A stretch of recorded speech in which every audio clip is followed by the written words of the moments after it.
Hey, what's up, guys? Excited to be with you all. Just wanted to share a few things, a little word of encouragement for this week. Many of you maybe have already listened, but I preached a sermon on Sunday out of 2 Chronicles chapter 20 with King Jehoshaphat and how he responded in crisis. And I talked about Matthew 24 and how this is an hour where we are not to be deceived, but we're to take heed so that no one would deceive you.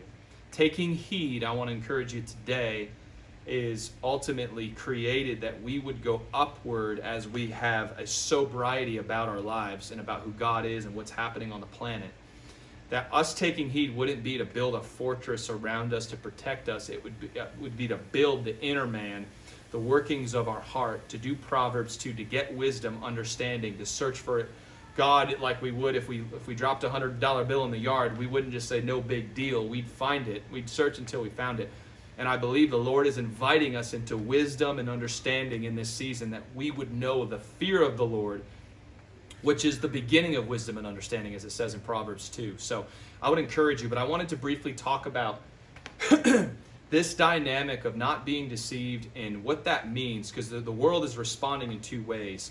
Not being deceived is I'm going to figure everything out, and the temptation to try to, what are they going to do next? And I get it. We all have an opinion on what's happening, and this sickness is it's tough. It's frustrating. We're seeing people lose lives, and we're seeing people get sick.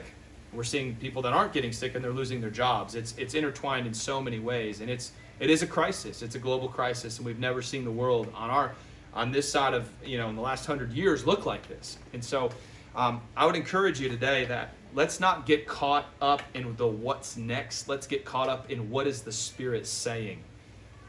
I've been guilty at times throughout this process of what's going to happen next. Is there going to be a lockdown? Is there going to be this? Should we go get this? Should we do that?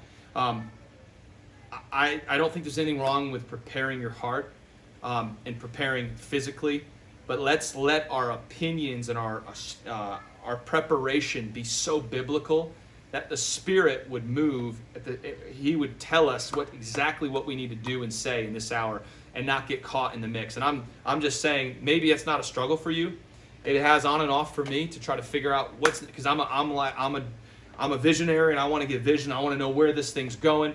But really, if you want to know where this thing's going in the days ahead, right here is your roadmap, and it's never had one error.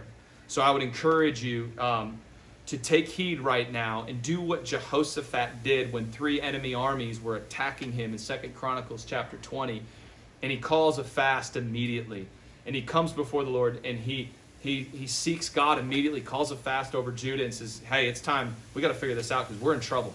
And there was a lot of pressure, and he said, hey, we don't have much, and this is not a good scenario, but our eyes are on you, is what he said. And God comes and sends a prophet and declares the word of the Lord. The victory would take place in the midst of this. And the way that their weapon of war was going to be the song of heaven that would shatter and bring confusion to take out an enemy army. And so today I would encourage you, in the midst of all of this, is that how much are you really singing? I'm not a singer, Chris. What's the song in your heart then? Maybe you're not singing out loud, but what's the song in your heart? What are you thinking about when no one's looking?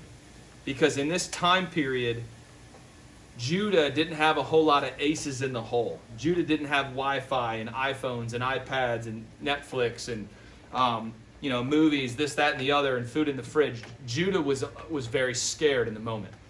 Right now, it's hard, but it's not that hard. Yes, there's been awful loss of life. We hate when anyone dies. We hate when people suffer and lose jobs. The economy's not good. But what if we entered into the glory of his sufferings, and we got the word of the Lord by staying in the place of prayer and fasting, seeking his face in this time of incubation? Quarantine is a recipe for revival if we let it. And you're talking to a guy that goes 100 miles an hour. I'm in one meeting to the next. I've probably been on more video Zoom meetings than I have ever in my life. But I'll say this. The temptation to stay busy or to quote unquote have a voice in this hour, I want my voice to be louder in the secret place than I do on a camera. And the only way for you and I to do that is to be in the secret place. And I want to say Jehoshaphat sought the Lord, and as a response, God delivered. They sang in the beauty of his holiness, on that day, and confusion hit, and victory was Israel's.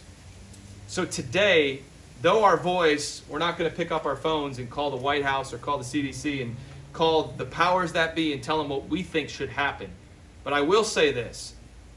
The Father is waiting for us to go upward, to boldly approach the throne, because we have a great high priest who's able to sympathize with our weakness and understands our temptations, but yet without sin has made a way for us to go right before the governor of all things, the ruler, the King of kings, the Lord of lords. And he's inviting us right now to go and do it. Man, I'm encouraged today, and I want to encourage you as you finish out this week, that you would finish strong. And this would be not what's next, what are they going to say next? I don't mind if you watch the news, but do not allow a news station or a sub-news station or a sub-article to define the wind at which blows your sail. I want to throw my sail up as I read this, and I want to throw my sail down when I hear popular opinion. And I want to take popular opinion into intercession. And I want to cry and weep on behalf of a nation that hardly knows God.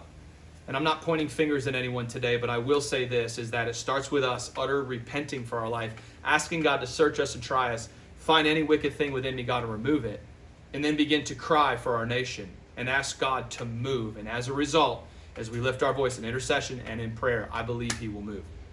Love you guys. We'll be here at 10 a.m. Sunday morning for worship and prayer.